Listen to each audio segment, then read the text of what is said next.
की सध्याची आमची रॅली फक्त विजयनगर, अशोकनगर, कोकणनगरची. आज आम्ही सगळ्या जनतेला परत भेटतोय. आज जाऊन प्रत्येकाची समस्या ऐकतोय. मला वाटतं आम्ही 2 मिनिटं आधी गेलेलो. एक कचरा डब्बा कसा डम्पिंग यार्ड इकडे केलेला आहे. आपण ते रेकॉर्डिंग केलेलं आहे तुम्ही सगळ्यांनी. ते लवकर व्हायरल करा. लोकांना कळून द्या. कुठलीही गोष्टीचं कामं झालेलं नाही आहेत. आणि कामं होण्यापेक्षा जास्त आज इकडे रोगराई पसरते आहे. लोकांना त्रास होतोय. हे लोकांना कसं कळत नाही, मला कळत नाही. या गोष्टीसाठी आपल्याला काहीतरी ॲक्शन फार जरुरी आहे. मी फक्त कोणी काम केलं नाही का हा विषय नाही आहे. आपल्याला हे काम करायचं आहे. मी जबाबदारी घेतो त्याची. आणि आपल्याला प्रशासनाला पण सांगतो, BMCला, की तुम्ही प्लीज लक्ष घाला. हे तुमची पण मोठी जबाबदारी आहे की आज लोक कशा कंडिशनवर राहत आहेत त्यांच्यावर तुम्ही सॉल्युशन देणं तुमचं काम, तुमची जबाबदारी आहे. They are paying taxes. तुमचं आज तुम्ही काम प्रॉपर जर कराल तर अशा गोष्टी होणार नाही तिकडे. आणि आता खूप ठिकाणी बघतो सुद्धा, मी पण फिरतोय, तर काम झालेलं नाहीच आहे. खूप लोकांचं म्हणणं पण आहे आणि खूप लोकांचं कचरा ढीक, पाण्याचे प्रॉब्लेम, सिवेज, गटारं भरलेली आहेत. बेसिक ॲम्युनिटीज गोष्टी लोकांना मिळत नाही आहेत. इसारे, घर, झोपडपट्ट्या वाढलेल्या आहेत. लोकांची कंडिशन बदतर झालेली आहे दिवसेंदिवस. अशा कंडिशनमध्ये मला वाटतं तुम्ही असा नरक तयार केलेला आहे लोकांना विचारायला.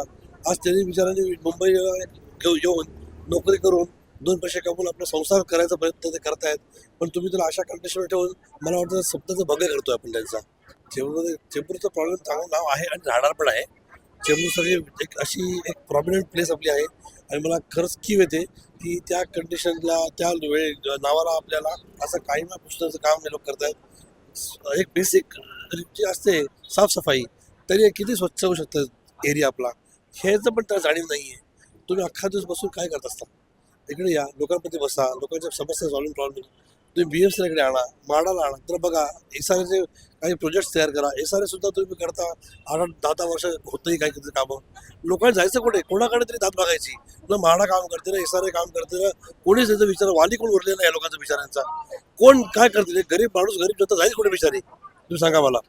सगळ्यात पहिलं माझं कर्तव्य आहे की सगळ्यात पहिलं हे घाण रोगराई होणे ज्यांनी होणार आहे, सगळ्या साफसफाईचं काम सगळ्यात पहिलं माझं आहे. आपण जेव्हा नवीन एक जुनं घर घेतो तर सगळ्यात पहिलं काय करतो? साफसफाई करतो, पेंटिंग करतो आणि मग त्याला इंटेरियर डेकोरेशन करतो. बरोबर की नाही?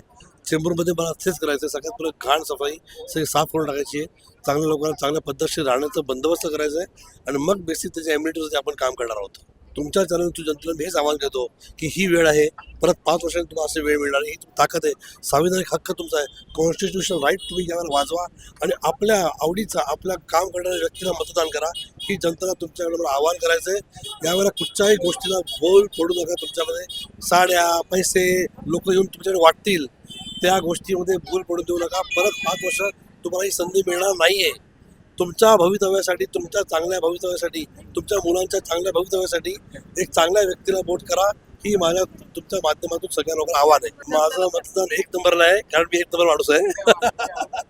आणि माझं सिम्बॉल आहे घड्याळ, राष्ट्रवादी काँग्रेस. तर सगळ्यांना मी सांगू इच्छितो की सगळ्यांनी आज घरातून बाहेर पडा, आपला संविधानिक हक्क द्या आणि नक्की मतं द्या. तुमची प्रत्येकाची मतं खूप महत्त्वाची आहेत.